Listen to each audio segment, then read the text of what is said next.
আসসালামু আলাইকুম ভিউয়ার্স, কেমন আছেন সবাই? আশা করছি সকলে ভালো আছেন।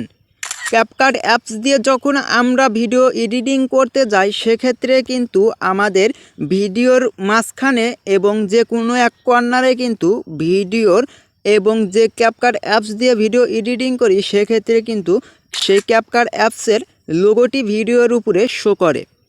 আগে আমরা দেখতাম যে আমার এই ভিডিওর লেয়ারের এইখানে একটু লক্ষ্য করুন, আমরা বাম দিকে একটু স্ক্রল করলেই ভিডিওর শেষ প্রান্তে গেলে যে লেয়ারটুকু দেখতে পাই ক্যাপকাটের, সেই ক্যাপকাটের লোগোটি ক্লিক করে দেওয়ার পর এখানে ডিলিট করে দিলে কিন্তু রিমুভ হয়ে যায়। এটিও আপনারা কিভাবে রিমুভ করবেন একদম প্র্যাকটিক্যালি সব আপনাদেরকে দেখিয়ে দিব।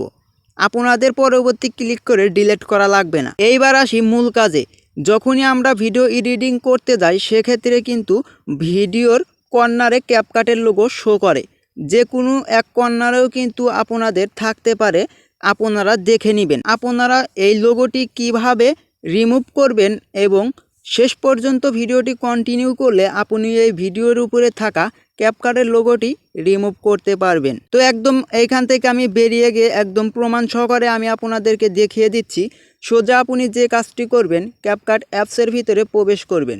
ক্যাপকাট অ্যাপসের ভিতরে প্রবেশ করার পর আপনাদেরকে বলে রাখি, আপনাদের মোবাইলের ডাটা কানেকশন অথবা ওয়াইফাই কানেকশন কিন্তু অন থাকতে হবে। তা না হলে কিন্তু এই কাজটি সমাধান করতে পারবেন না।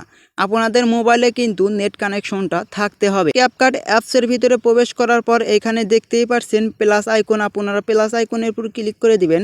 প্লাস আইকনের উপর ক্লিক করে দেওয়ার পর আমি একটা ভিডিও নিয়ে আপনাদেরকে দেখিয়ে দিচ্ছি। ভিডিও যখনই আমি নিয়ে নেওয়ার পর এখানে দেখতেই পাচ্ছেন আমার ভিডিও স্ক্রিনে এইখানে ক্যাপকাটের লোগোটি শো হয়ে গেছে। এটা আপনারা রিমুভ করার জন্য বেরিয়ে যাবেন। বেরিয়ে যাওয়ার পর আপনারা প্রথমে যে কাজটি করবেন, এখানে দেখতেই পাচ্ছেন সেটিং আইকন, আপনারা এই সেটিং আইকনের উপর ক্লিক করে দিবেন। একদম ডান সাইডে যে সেটিং আইকনটি দেখতে পারবেন, সেটিং আইকনে ক্লিক করে দেওয়ার পর দ্বিতীয় নাম্বার যে অপশনটি দেখতে পাচ্ছেন অ্যাড ডিফল্ট এডিটিং। আমি এর আগে আপনাদেরকে বলেছিলাম ভিডিওর শেষ প্রান্তে যে ক্যাপকাটের লেয়ারটুকু থাকে, সেই লেয়ারটুকু আপনাদেরকে টাচ করে রিমুভ এবং ডিলিট করতে হবে না। আপনারা যে কাজটি করবেন, এইখানে যে অপশনটি অন রয়েছে আপনারা এটা ক্লিক করে এখান থেকে নিচে থাকা ডিসকানেক্টে ক্লিক করে দিবেন। ডিসকানেক্টে যখনই ক্লিক করে দিবেন, তখন আপনাদের এটা কিন্তু ডিসকানেক্ট হয়ে যাবে এবং অফ হয়ে যাবে এবং ভিডিওর শেষ প্রান্তের লোগোটাও কিন্তু আপনাদের টাচ করে ডিলিট করা লাগবে না। এইবার আমরা মূল কাজে চলে আসি। একদম নিচের দিকে স্ক্রল করলে এখানে দেখতেই পারবেন বিজনেস ক্রিয়েটর মোড।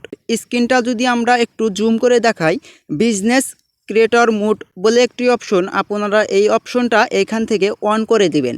অন করে দেওয়ার পর আপনাদের এই ক্যাপকাট অ্যাপসটি রিলোড নেবে।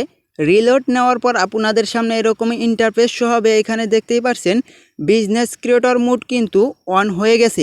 ভিডিওর কর্নারে ক্যাপকাটের লোগো রিমুভ হয়েছে কিনা আপনাদেরকে প্রমাণ সহকারে দেখিয়ে দিচ্ছি। আসলে আপনারা পুনরায় আমার স্ক্রিনটা লক্ষ্য করুন। ক্যাপকাট অ্যাপসের ভিতরে প্রবেশ হওয়ার পর আমি আমার প্লাস আইকনে ক্লিক করে সেই পুনরায় 3 সেকেন্ডের ভিডিওটি আমি আপনাদেরকে নিয়েই দেখিয়ে দিচ্ছি প্রমাণ সহ।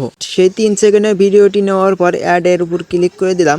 অ্যাডের উপর ক্লিক করে দেওয়ার পর এখানে কিছুক্ষণ প্রসেসিং নেবে। প্রসেসিং নেওয়ার পর আপনাদের সামনে এরকম ইন্টারফেস শো হবে। এইখানে দেখতেই পাচ্ছেন আমার স্ক্রিনে কর্নারে একটু লক্ষ্য করুন, 4 কর্নারের যে কোনো এক কর্নারে রয়েছে কিনা। দেখতেই পাচ্ছেন রিমুভ কিন্তু হয়ে গেছে।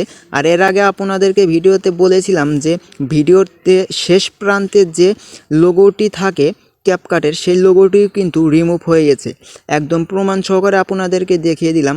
ভিডিওটি এই পর্যন্তই শেষ। ভিডিওটি কেমন লাগলো অবশ্যই কমেন্ট করে জানাবেন। ভিডিওটি আপনাদের বন্ধু বান্ধবের কাছে শেয়ার করে দিবেন, এরকম সমস্যা থেকে যেন তারাও সমাধান পায়। ভিডিওটি শেষ পর্যন্ত দেখার জন্য অসংখ্য ধন্যবাদ। আসসালামু আলাইকুম।